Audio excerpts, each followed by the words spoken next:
everyone, and welcome to another Scots Way Hey podcast. And today I'm joined by writer Angela Jackson to talk about her novel, The Darlings, but I think we'll talk about a whole lot more. Hello, Angela. Hello, Alistair. How are you? I'm well. I'm really well. So first of all, can you give us a synopsis of The Darlings? Yeah, I'll try and do it without spoilers.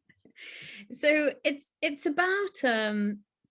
about a man who doesn't feel loved, essentially, if I had to boil it down to one sentence. Right. And how he copes with that. So Mark Darling is the main character, hence The Darlings. And when he's a teenager, he accidentally kills his best friend.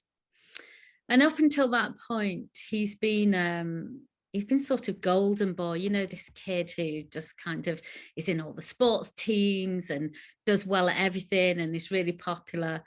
And then this happens, and I guess he goes into a downward spiral, really, until he meets Sadie, who he eventually marries. But he experiences that, and his parents die between him killing his best friend and meeting Sadie. His parents also die in a car accident. So he's really kind of he's a bit of a lonely figure, really. And even when he does become surrounded by people, he's still quite a solitary figure. And I think that resonates with a lot of us. We all have those periods those moments where we can be in a room full of people, but really be aware of how alone we are. So it's about the impact of what Carl Rogers called unconditional positive regard, how it can transform us. Carl Rogers was a psychologist, a humanist psychologist, who talked about how important it was to feel seen, to feel loved for who we are. And I just thought about the impact of, you know, what happens if we don't feel seen or loved, and what happens if, you know, something terrible happened to us. And I think him killing his best friend was something that happened to him as well as to his best friend. You know, it was just a terrible accident. And I just think once you get the character, you're away, really. So I started with him, and I suppose it's his journey to trying to feel loved for who he is, trying to get to that situation where he's loved for who he is. Yeah. And because when we meet Mark, he's with Sadie, and what on the outsider you might think settled, I'm doing inverted commas there. Yeah. And then that's where the story kind of takes off. And I say we don't want to give any spoilers away, but what inspired you to write this story? I suppose it was that I started. So I used to teach psychology. So and the same with my first book as well. I started off with this, you know, this psychological question: what would happen to somebody who Carl Rogers would say is unable to thrive because he hasn't got the core conditions?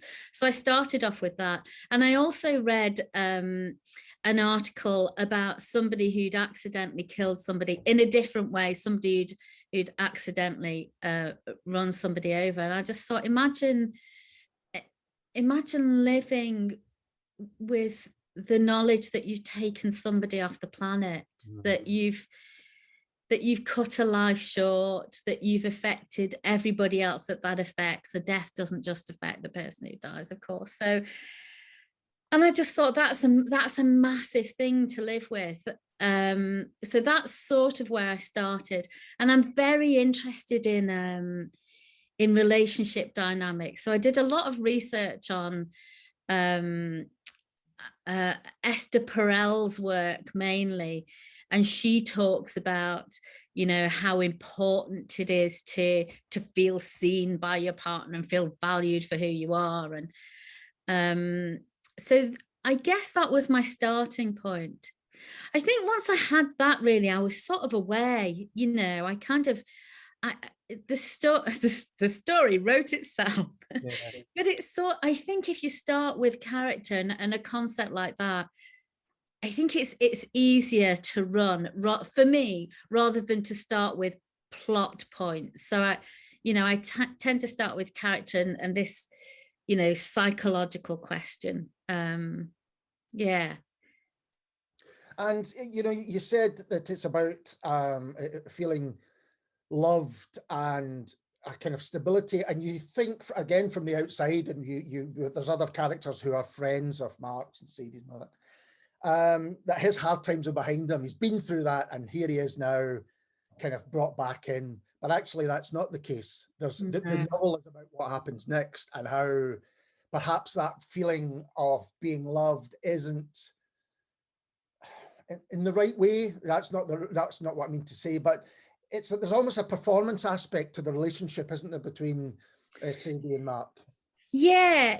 So Sadie is so by trade she's a mender, she's a stitcher. She fixes costumes, theatrical costumes, and she also mends. She works as a tailor as well. So she's a mender, and that's just kind of who she is psychologically as well. She's well suited to her job, and she found Mark literally found him lying on the pavement, broke. Yeah, picks him up. Literally picks him up and gets him to A&E. And so I could really see what was in this relationship for Sadie, and that's what I was talking about before about dynamics. I don't know if you've ever been around couples who you just kind of go, oh, I know how that works. I know what's going on. And it's like that for Sadie and Mark, really. Mark is kept on track by Sadie, and Sadie gets to keep fixing him and mending him right. And he has to stay broken for that to work, right? So in order for that relationship to continue in the same way without any intervention or without them changing things, the deal is that Mark has to stay broken because Sadie likes to fix. It's not a criticism of either of them, really. It's an observation of how some relationships work. The deal is this: I do this, you do that, and it works. And if any of us change, then suddenly we've got a bit of a problem on our hands. Yeah. And of course, there's a change. Yeah. No, it is interesting, that kind of falling into roles that you both understand, but then when there's a change in any way, and it could be anything, then the other person, it causes friction. Yeah, and I think it would, I'm talking about them like the people now, but they are for me. I think it was very difficult for Sadie to understand why everything that they had, and they have a lot, everything that they have wasn't enough for him at one point in the book. And so, but that's because he doesn't feel unconditional. He doesn't know that that's what it is. He doesn't know, it'll be the Carl Rogers thing of me not feeling unconditional. He doesn't think I haven't got the core conditions in place. He just knows that there's something missing for him. They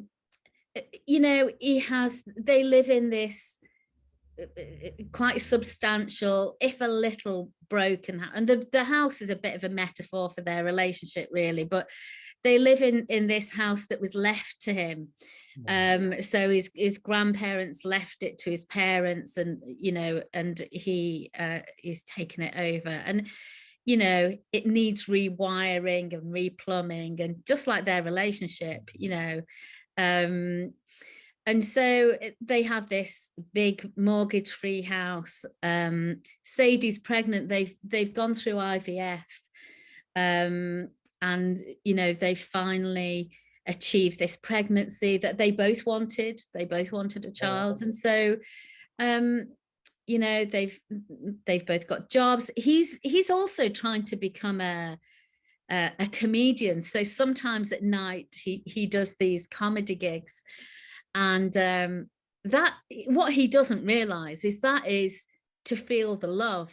Yeah. You know, he needs to feel the warmth of that audience laughter. You know, there's something, I've done a little bit of stand-up, and there's something about, it's not applause, it's that involuntary action of laughter. There's something incredible about that, about making somebody laugh. That's better than making somebody, you know, just give you a round of applause. And so, yes, he stands on stage, and sometimes has a hard time standing on stage doing his stuff, because he's craving that hole, that gap, whatever is missing, he's trying to fill it in various ways. And it, you know, in the book, you see the, you know, the various blind alleys he goes down to fill the gap. You know, he's a man in bearable pain. You know, it's that, you know, most men live lives of quiet desperation, and I think a lot of people live in quiet pain, and they don't quite know why. And I just think that's fascinating. I just, you know, as somebody who studies and has taught psychology, I just think it's very interesting what people will bear, what they'll put up with, and how they'll avoid fixing it sometimes. You know, the things they'll do to avoid fixing it. You know, yeah. Do you think we still underestimate the power of events in childhood and how they affect us as adults? Because that's at the heart of the book here. Yeah, I wonder if we do, actually. You know, I think sometimes just the slightest comment can really throw you off. And I can remember feeling really seen by my English teacher, Mr. Douglas. So I did not have a traditionally lovely childhood, and I definitely came from the wrong side of town. And so, you know, the school I went to, there was, you know, I was one of the chief offenders. There was a lot of messing about, and I was, you know, one of the kids at the back messing about. But I was seen by Mr. Douglas, and he made me think that I could do more than I thought I could do. And so I wouldn't be a writer if it weren't for Mr. Douglas. I wouldn't be a writer. But also, conversely, I had a maths teacher who threw the chalk at me and said, "Are you stupid?" And I thought, God, yeah, I can't do maths, can I?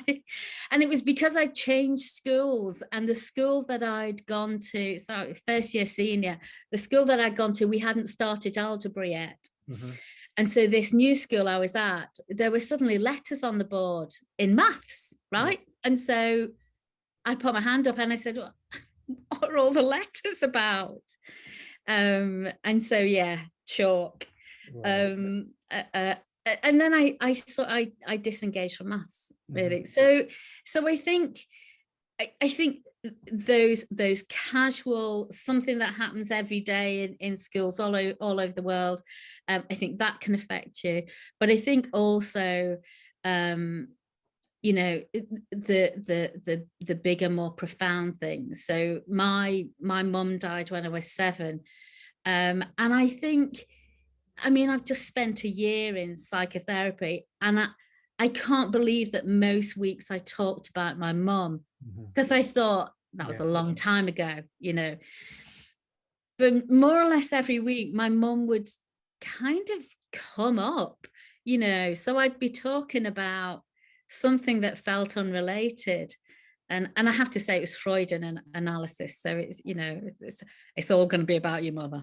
Um, and yeah, I mean, I think I thought I'd put that to bed. I thought I'd kind of, you know, and I did say to my therapist, I'm kind of getting on my nerves a bit, really, because everybody's mum dies. That's kind of, Yeah. you know, and she shepherded me back and said, yeah, no, not everybody's mum dies at 7. Not everybody's mum died in the circumstances that you're. So yes, I think we do a lot to cover up our pain, you know, and I've certainly, you know, and I wouldn't say this to anybody else, but I say it to myself. I tell myself to get a grip, you know. That's and that was a lot of, you know, my tone in therapy was, I need to get a grip, really. Right. And she was saying, well, no, you don't need to get a grip. You need to acknowledge the pain from childhood. And so I think you're right. I think, you know, a lot of us cover our pain from childhood because we think, you know, we're at a different stage in our life now, and we need to get a grip and we need to get on with things. Yeah. And the thing, or one of my favorite phrases that I say all the time is, come on, crack on, like, you know, get going. Don't be whinging and wailing over stuff, just, you know. And so it was good to be able to examine that in the book, actually, to examine the effect on Mark, the effect on Mark, even though he didn't quite know what the effect was on him.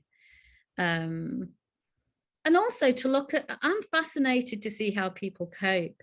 You know, if you spend any time with anybody, you can see what's going on for them. You can see if they're dealing with pain and how they're dealing with it. Yeah.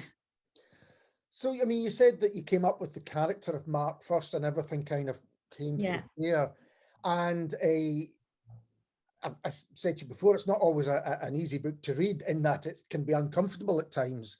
But how was it to write? Were you surprised by what Mark went on to do? Yeah, sometimes I was. I should probably rewind a little bit, because when I say it sort of wrote itself, you know, you might think, well, why did it take you 7 years? And so my first book was 7 years prior to that. And I was working as a psychology lecturer at the time, and I just had massive imposter syndrome, because the first book did really well. Yeah. Got to #2 on Amazon, #1 in comic fiction, and I just thought, I'm not a writer. It won Edinburgh Book Festival's first book award, Waterston Scottish Book of the Year, and it sent me into a bit of a tailspin, really. And so I went back and I did a master's in creative writing, and I completely lost my voice. I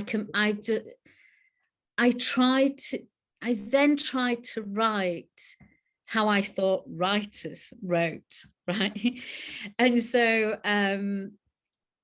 that's, you know, that's not my natural voice. And so I showed the result to my agent, and she said, where are you in this? Where's your voice? And I was trying to do it right, you know. And I said, well, I haven't got any qualifications in writing. She said, no, but you can write. And now, of course, this is what I say to my own students, because I teach creative writing, and you know, and I try to really nourish that in them. You know, if you can write, you can write. Yeah. And so I lost my voice, and thankfully, somebody who had championed the first book, Scott Pack, was working for a publisher, and he was doing something that was completely unrelated, and we met up for a cup of coffee. He's usually based down in London, and we met up for a cup of coffee, and he said, so where's the second book? And I said, oh, I don't know, it's in a drawer. And he said, but what? And I said, I'm not doing it anymore, I can't do it.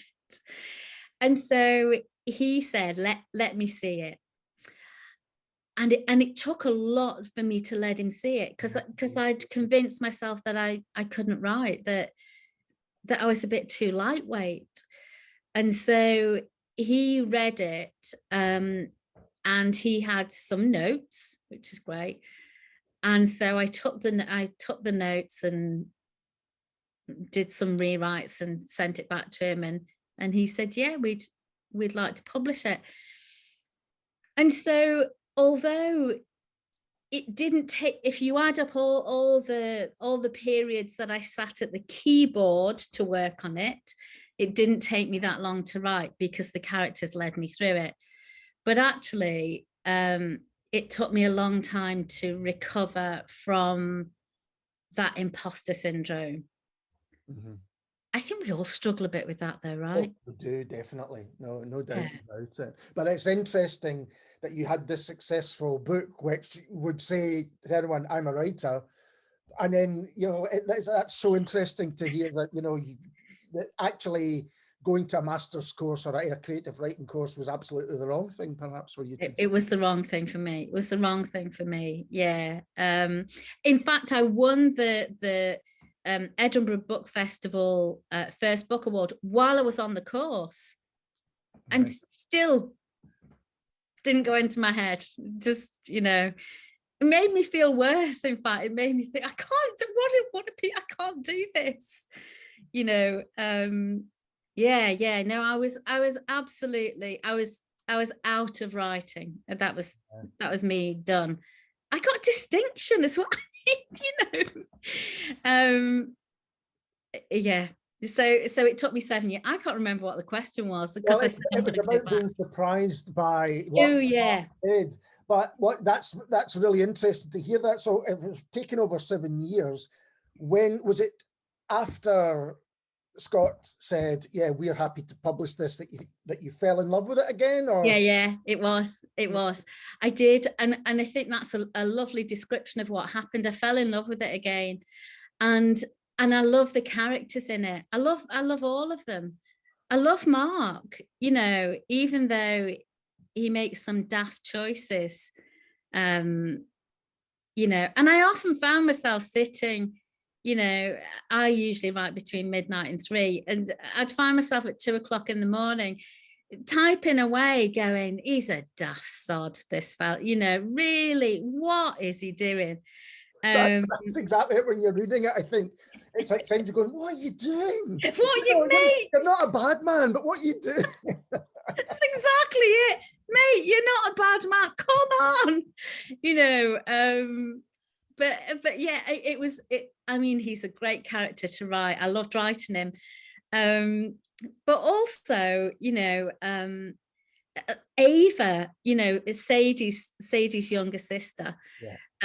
So Ava is I don't say it in the book, but she's a neurodiverse character, and she was great fun to write. So my son's autistic, and I drew a lot of Ava from him, because if I ever want the truth about anything, I ask myself, I don't know if I really do want the truth, but I get it from him. So I've handed him, and he's actually my first reader as well. So I often hand him passages of work, and he'll hand it back and go, you could do better than that. Just, oh God, okay, right. And he gives really good notes, but very honest notes. And I think, for me, that's what I want as a writer. I want really honest notes. So I fell in love with them. It's not that I fell in love with the book or the plot, or I fell back in love with the characters again. I think, I suppose it is a bit like going home, so I'm from the north of England, and when I go home, I'm surrounded by people I love, and it was a bit like that, really. It was, Ava, and and Johnny, Mark's best friend, and all of the characters. It was so nice to be around them again, and And I think I just had to have a bit of a word with myself about the imposter syndrome. Mm-hmm. I think it's always a little niggle, really, but you just got to crack on. Do you know what I mean? And see that my reaction was kind of sometimes shaking her head and going, "What are you doing?" What has the reaction been to the book? Because I would imagine some people have stronger reactions than others. Yeah, an understatement. Yeah, I mean, what he does is an awful thing, on paper. But interestingly, one of the reviews I read was somebody who said, she would normally be very against this kind of thing that he did, but she kind of got it. It was nuanced enough for her to see all sides, really. I hope I haven't pasted that on too thickly, but what I'm trying to say is most things that people do that annoy us or that we find objectionable, if we scrape about a bit beyond the surface, we can see why they're doing it. Doesn't excuse it, but we don't have to be excused. We just have to be understood. I think we'd all get along better if we just tried to understand each other. I'm not asking for forgiveness for Mark for what he's done, and I don't give him an easy ride either. He doesn't, he doesn't have a lovely time of it making the choices he makes. Yeah, so some of the readers who've commented publicly have talked about the main thing that happens in the book, the bad decision he makes, and they've kind of been okay with it. In my first book, The Emergence of Judy Taylor, she leaves her husband in the first part of the book. It's the inciting incident, and I can remember a publisher from London saying nobody would ever believe that this woman would leave this man because Oliver's just blameless. He's a lovely man. And I thought, oh, blimey, pet, you've not studied psychology. People don't. That's not why people leave. Judy left her husband because she needed to become somebody else, and she couldn't become that person with a husband. And and life's a lot more complicated than he left her or she did this or he. It's never that simple. It's never that simple. So what Mark does, I hope I've made it clear that things are not as simple as they look. Yeah, I would say that from the writer, there's no judgment. You leave that up to readers to make a decision for themselves and how they. Definitely, yeah. There is no judgment, and I say that from a feminist point of view as well. There is no judgment. I think, what he does is a bad decision, but actually, I understand why he does it, and that doesn't mean I forgive him. It just means I understand why he did it. And you say you give him a hard time. I should say that the book's also very funny. People haven't picked that up yet because you do put him through the ringer. I mean, the things that he ends up having to kind of go through yeah. It is, again, sometimes you do shake your head. You go, oh no. And I know. There's a bit that still makes me laugh, and I don't know if I should admit that really, but there's a bit towards the end, and I'm not giving any spoilers, where he's on the floor of a pub with a dog, trying to bite him, and I just think, oh God, he's got himself into this situation where he's on his hands and knees on a pub floor with a dog dragging his jacket around, and that still makes me laugh because that's what things have come to. That he never he never went to the pub with that intention. I don't know if you remember, but that's where he ended up. Well, that's the thing. He often does have, if not the best intentions, kind of good intentions, and they all go, you know, out the window. And you know, it's a lot of hard work for him to try and get through what he's going through.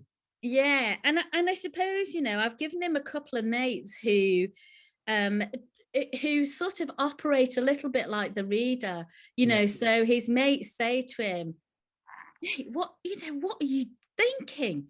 You know, because I think that's probably what the reader will be thinking when they're on that page. They'll be shaking their head going, what is this guy doing?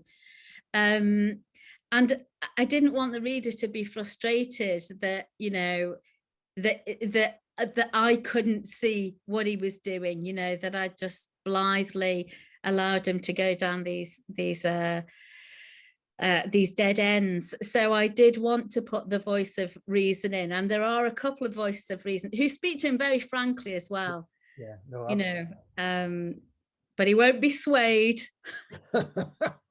Now, am I right in thinking you had an Edinburgh show called The Darling Monologues? I did, yeah. And was that linked? Yeah, sorry. Well, do you know what? So that was all part of getting back into the characters again. So I took, my two books are not connected in any way, but I took one character from my first book and I made a Mark's auntie. And then I had two other characters from the book. Sadie was one of them, and another character called Ruby. And I played all three parts. And it was a way of me getting under the skin of Sadie and Ruby, of just being able to judge how audiences perceive them as well, really. Yeah. There's nothing quite so immediate. The thing is, when somebody buys your book, you've no idea then what happens to it, but there's nothing quite as immediate as standing in front of an audience and you know, performing as that character to find out, you know, this is how the audience are feeling about Sadie. This is how the audience is feeling about Ruby. I also had can I give this away without any spoilers? I think I can. I also had a full-size, life-size portrait of Mark naked on stage with me, and that was briefing the young artist to do this was very interesting, and also dealing with the model who posed as Mark. Because Mark has some, you know, distinguishing characteristics. So yeah, that was an interesting part of it. But I loved doing that. I loved making people laugh. I saw people crying. Oh, that was great. I loved that. You don't get that with the book unless you do a reading. I love doing readings because you can kind of get a little bit of it then. But yeah, that was great. It's grand. And that takes me on to your Edinburgh show for this year, which I believe you're doing another one. I am. I'm doing a show called Say If It's Not Okay at Greenside venues as part of the Fringe. This is actually a pickup from my year in psychotherapy. So when my mum died, I became quite silent. So I went from this really bouncy kid who was, you know, a bit of a chatterbox and always getting into scrapes, and I became a bit of a sort of silent little dot, really. It's called selective mutism, and I just couldn't really speak in most circumstances, and nobody really minded because my question was always, well, where is she? You know, because nobody had said she died. Actually, what they said was it was a vicar, and it was in the middle of the night, and he said, your mum's gone to heaven now. And that doesn't mean anything. So is she coming back? Has she got a job as an angel? What's happening? Why is it not on the news? Because, right, when people die, it's on the news, right? It's on the television. And so I couldn't figure it out. And so I used to really, and I knew I was annoying and upsetting people by asking questions. And so I just stopped asking questions. And so I guess that was most of my dialogue at 7 was questions, right? So it's about how that started as a way of me coping with a lot of things in life. So if I have any difficulties in life, rather than confront them, I tend to go quiet. I tend to kind of withdraw into myself. And I thought, we all do that to a certain extent. We've all been in situations where somebody said something and we've wanted to speak out, and for whatever reason, we've not spoken out. And so I started talking to people about this, and I started saying, tell me about a time when you didn't speak out. And there were loads of really interesting stories coming out. And so it's a rally cry, really. Again, it's comedic as well. I once tipped a hairdresser for dyeing unfathomably a brown triangle into the back of my hair. I had no idea why that happened, but I tipped her and left the salon and, never went back. Just, what we now call ghosting. And so yes, it's about our inclination to go with the flow, our inclination not to speak out. So yeah, I mean, it's serious, it's psychological, but also funny. So, and going back to the Darlings, you said it was 7 years between novels. Are you working on something else? Is there going to be something a bit sooner, or? Yeah.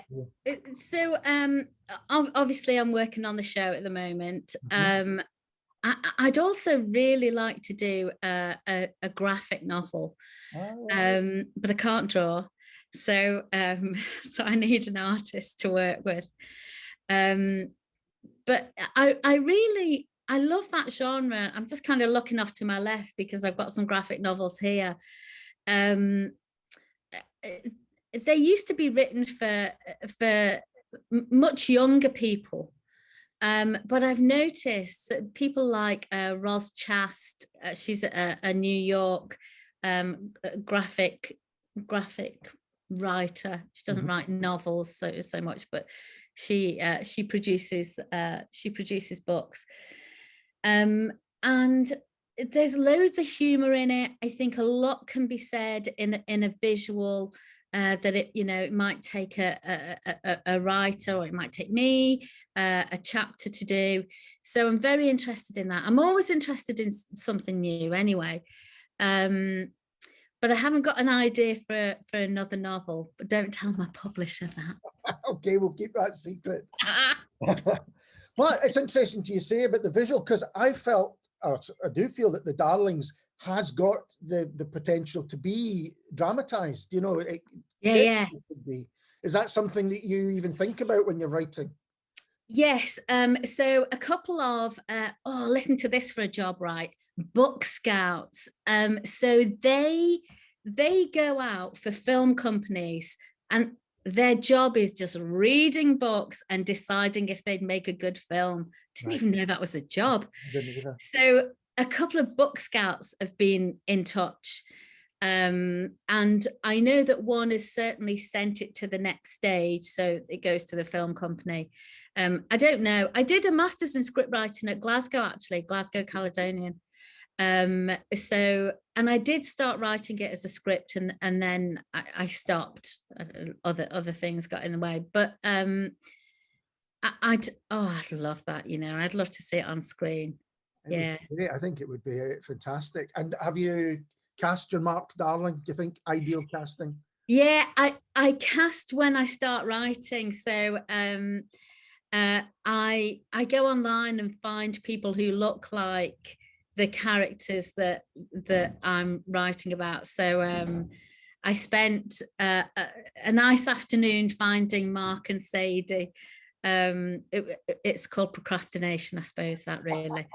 And then once I print them out and I actually stick them on a notice board, so that I can imagine them speaking, and I can imagine the way their bodies move when they speak, and I can imagine, you know, when Mark's on all fours in that pub and the dog's biting at him, I know what he looks like. So that's easier for me to write, right? Because I know what he looks like. But they can do what they want with it. As long as I get the film rights, they can cast who they like. Well, Angela, thanks so much for taking the time to chat to me. It's been a pleasure. Oh, it's been a pleasure for me too. Thank you. And we'll be back soon with someone completely different. Cheers.